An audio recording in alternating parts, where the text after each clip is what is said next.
Dan dalam keadaan sebagai manusia, ia telah merendahkan dirinya dan taat sampai mati di kayu salib. Saudara dikasih Tuhan, saya buat judul firman Tuhan pada saat malam hari ini, Yesus layak terima hormat. Saudara dikasih Tuhan, kita tahu dan kita mengerti siapa itu Yesus, ya. Kita pasti mengerti, saudara. Dia adalah raja di atas segala raja, dan dia adalah Tuhan di atas segala Tuhan, dan dia punya segala-galanya, dan dia adalah Allah yang kekal. Jadi dia sangat tinggi. Jadi karena dia sangat tinggi, luhur, saudara, tak terbatas kuasa dan kekekalannya. Jadi dari hal ini dia layak dihormati. Amin. Dia layak disembah. Dia layak dipuja. Dia layak dibanggakan karena tidak ada salahnya kepada kita. Haleluya. Kalau berbicara tentang salah kita yang banyak. Kita tidak ibadah, bukan salah dia. Salah kita. Ya. Karena ibadah itu tidak bisa kita memandang seorang pendeta yang salah, seorang pelayan yang salah, tetapi kita harus beribadah.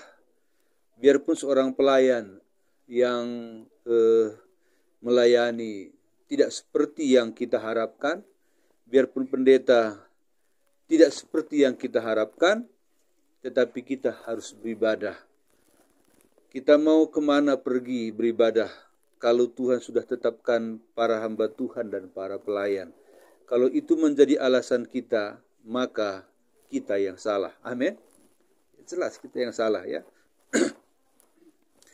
Kalau dibandingkan Tuhan dengan kita, ini sering saya katakan, terlalu jauh berbeda. Sehingga nggak bisa kita buat bandingannya saja pun nggak bisa. Kalau kita perhatikan alam semesta, galaksi-galaksi yang ada, maka bumi ini hanya satu biji tanah. Ya, satu biji pasir lah. Ya. Hanya segitu. Coba bandingkan dengan Allah bumi ini. Jauh Allah lebih besar.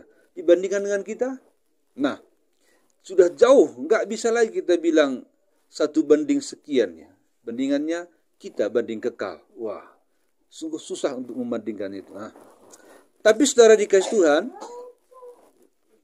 dia kekal. Kita nggak kekal, ya, saudara.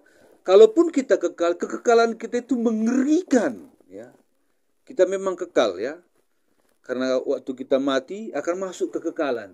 Tapi kekekalan kita itu kan mengerikan sekali. Karena kita menuju kekekalan yang neraka. Ya, itu mengerikan sekali. Lalu dia mengalihkan hidup kita dari neraka ke surga. Jadi lewat itu dia layak dipuji. Amin. Layak disembah. Nggak ada alasan nggak beribadah, saudara, ya. Seorang yang mencari-cari alasan karena ini, karena itu berusaha untuk membenarkan diri. Seseorang membenarkan diri karena alasan A, karena alasan B, karena alasan C. Kalau alasan nggak akan pernah berhenti ada, tetapi tidak ada alasan yang benar. Kita ini dibenarkan baru benar. Lalu kita membenarkan diri. Nah, salah, saudara dikasih Tuhan. Nah, saudara. Jadi Yesus layak dihormati, ya. Layak disembah. Layak dipuji. Layak dicintai. Karena dia yang pegang segalanya. Ini ngeri, ya. Ngeri dibilang. Ini dahsyat, ya. Dia yang pegang segalanya dari A sampai Z. Dari Alfa ke Omega. Dia yang pegang. Alfa dan Omega itu, saudara, dari awal sampai akhir. Awalnya aja nggak ada pangkalnya, akhirnya aja nggak ada ujungnya. Dan kita ada di situ, ya. Kita ada di situ, di tengah-tengah Alfa dan Omega. Nah, jadi kita dicintai begitu besar cintanya kepada kita. Dia menganggap kita barang berharga. Dia menganggap kita sangat istimewa, saudara. Iya, enggak terkatakan betapa mahalnya kita. Kalau kita merasa mahal anak kita, anak mulai dari anak 1 sampai anak yang terakhir, mahal ya, mahal. Maka Yesus jauh lebih menganggap kita mahal daripada kita menganggap anak kita itu mahal dan berharga. Mungkin kita berkata, anakku ini kucintai lebih daripada apa yang kumiliki. Bohong kan? Nggak mungkin kita cintai dia dengan apa yang kita tidak miliki. Tapi itulah rasa cinta kita sampai kita bisa mengucapkan kata-kata seindah itu, padahal nggak mungkin. Ya, kita hanya bisa mencintai dengan apa yang kita miliki. Nah, sedangkan Bapa surga mencintai kita dengan apa yang dia miliki. Wow, jadi layak dia terima hormat. Amin. Layak dia terima pujian. Layak di pagi hari dia disembah dengan linangan air mata, dengan menangis, menyadari betapa dia berguna, betapa dia dahsyat, betapa kasihnya tak terhingga kepada kita yang berdosa-dosa ini. Ya. Yang berlumpur-lumpur dosa ini telah dia basuh dengan darahnya yang mahal dan tak terbeli itu. Jadi saudara, dia adalah Allah yang tiada tara, tetapi dia tidak dihormati. Nah, ini saudara, saya bilang tadi Yesus berhak dihormati. Walaupun dia layak terima hormat, tapi dia tidak dihormati. Ayat yang kita baca tadi, dia berkata bahwa dia itu yang walaupun dalam rupa Allah, tidak menganggap kesetaraannya dengan Allah itu sebagai milik yang harus dipertahankan. Jadi Tuhan kita itu saudara punya keistimewaan, hak istimewanya itu dia Allah. Dan itu istimewa sepanjang masa. Kita saja nggak merasa istimewa. Manusia saja merasa Allah itu nggak istimewa. Nah, saudara, tapi tidak semua manusia, saudara ya. Kalau saya perhatikan di gereja-gereja umumnya di gereja GPDI, di mana-mana itu laki-laki sedikit, saudara. Sedikit. Kalau dikumpulkan di Simalungun atas ini mungkin berapa orang lah nanti masuk surga. Kalau ibadahnya mungkin seperti gereja kita inilah pada umumnya. Tapi sesungguhnya saudara nanti di surga banyak sekali laki-laki. Tapi mungkin lebih banyak perempuan. Kenapa saya katakan banyak? Karena dari generasi ke generasi itu sudah dikumpulkan. Sekarang saja Tuhan sudah kumpulkan sudah ratusan juta laki-laki yang menanti kita di kota Yerusalem baru itu. Amin, saudara.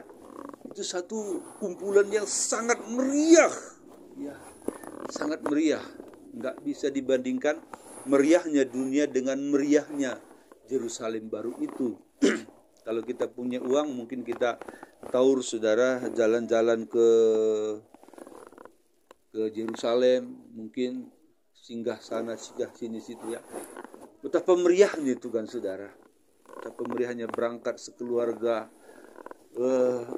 taur selama 12 hari mungkin, 15 hari, mungkin taur panjang sampai 1 bulan karena ada uang. Betapa meriahnya itu ya. Betapa meriahnya. Nggak sebanding meriah itu dengan meriah Yerusalem baru. Amin. Yerusalem baru itu kekal. Taur di dunia ini, jalan-jalan di dunia ini, saudara, balik lagi. Udah hilang gembiranya.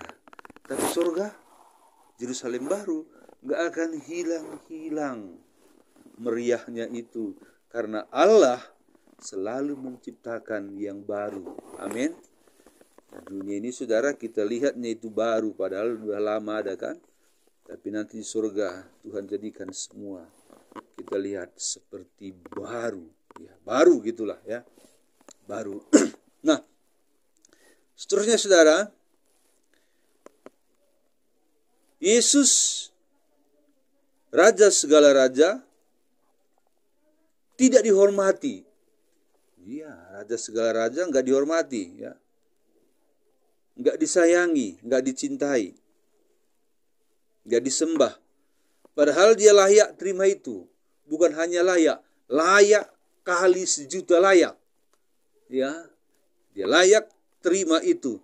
Tapi manusia sekali layak saja pun susah memberi hormat kepada Kristus Tuhan kita. Sedangkan kita dicintai dengan apa saudara? Dengan cinta dikali sejuta cinta lebih. Kita dicintai. Amin. Bisa mengerti kan saudara? Cinta, sejuta kali cinta kita dicintai. Maka dia layak menerima hormat, sejuta kali hormat. Tetapi waktu dia datang ke dunia, apakah dia terima hormat sejuta kali hormat dari manusia? Bahkan sampai hari ini, apakah Yesus terima sekali hormat saja, sekali cinta saja seumur hidup kita? Apakah kita bisa berikan itu? Gak usah satu kali hormat, kali sejuta kali hormat. Gak usah. Memang kita tidak sanggup memberikan itu. Nah, saudara dikasih Tuhan, jadi walaupun dia tidak dihormati, tidak dihargai, dia tetap taat, saudara ya. Dia tetap taat dan dia tetap lakukan tugasnya untuk menebus kita dari kelemahan-kelemahan kita. Saudara dikasih Tuhan. Jadi saudara, kalau Yesus saja pun tidak dihormati, ya. Ini ke kita sekarang. Kalau Yesus saja pun tidak dihormati, kita pun, mengapa manusia banyak yang gila hormat? Yesus saja Tuhan kita, saudara, nggak dihormati. Jadi kita pengikut Yesus kan? Ya, kita pengikut Yesus. Bagaimana kalau kita tidak dihormati orang? Apa respon kita? Yesus tetap mengasihi. Bagaimana kalau suami atau istri tidak menghargai kita? Bagaimana? Apakah masih kita hargai dia, cintai dia? Seperti waktu kita mencintai dia waktu pertama kita berumah tangga, atau seperti waktu pacaran? Nah, kita belajar dengan Yesus yang maha besar, maha tinggi ini, mencintai manusia yang tidak menghormati dia. Dia lahir di Bethlehem, di kandang domba. Tidak layak tempat dia lahir itu. Kita saja nggak layak di situ lahir, apalagi dia kan terhina. Lalu dia ditolak, lalu disalibkan. Nah, saudara dikasih Tuhan, inilah yang harus kita contoh, saudara. Seringkali anak-anak Tuhan ini, saudara, anak-anak Tuhan harus dipuji-puji sekali baru ke gereja ya. Yang paling gawat, dipuji-puji habis pun nggak ke gereja. Saudara, saatnya kita datang kepada Tuhan dengan rendah hati dan mengakui siapa kita ini sebenarnya. Amin. Siapa kita ini sebenarnya di hadapan Tuhan? Kok mengkek kali ya? Kok manja kali datang kepada Tuhan? Kalau saudara mau bandingkan Anda dengan orang lain, jangan bandingkan Anda dengan orang lain. Supaya Anda malu, supaya kita malu, bandingkan diri kita dengan Kristus. Siapakah kita dan siapa Yesus? Dia raja tapi menerima kita. Dia raja tidak kita terima. Ini manusia, bukan ini pelajarannya. Kita memang terima. Maksud saya banyak orang tidak menerimanya. Dia raja menerima kita dengan pengampunan kekal. Jadi anak kekal, dia raja, tidak kita terima sebagai bapa yang kekal. Aduh, ini manusia, memang manusia zaman dulu hingga zaman now. Saudara, seperti yang saya katakan satu hari, sudah sering saya katakan, Tuhan diam hari ini, tapi Tuhan berkata lewat hamba-hambanya, nanti kita berhitung di hari apa saudara? Kematian. Waktu kau mati nanti, di situ kita berhitung. Ini ngeri sebenarnya. Ngeri sekali saudara. Ini kengerian ini hanya bisa dirasakan mereka yang memiliki roh Tuhan. Amin. Saudara merasa ngeri. Kalau tak bertanggung jawab, mati. Ini ngeri memang. Benar-benar ngeri. Tapi kalau nggak ada roh Tuhan di dalam dia, apalah itu. Kalau mati di kuburannya itu berhenti. Di kuburan sudah selesai semua itu. Oh enggak saudara. Enggak. Kalau di kuburan semua selesai. Jelas begitu. Hari ini saya berhenti melayani. Untuk apa melayani kalau tidak ada pengharapan dalam Kristus tentang hidup yang kekal? Kalau di situ sudah berhenti semua. Amin saudara. Nah inilah firman Tuhan kepada kita saudara pada malam hari ini. Jadi pelajaran bagi kita. Kita nyanyi satu nyanyian yang berkata, Bapa. Kalau saudara diberkati lewat kebenaran firman Tuhan ini tadi. Dan kalau saudara ingin setiap hari mendapat renungan di channel ini. Jangan lupa tekan tulisan subscribe di bawah video ini. Dan juga tekan loncengnya. Maka dengan begitu setiap hari saya membagikan firman Tuhan, secara otomatis saudara akan diberitahukan.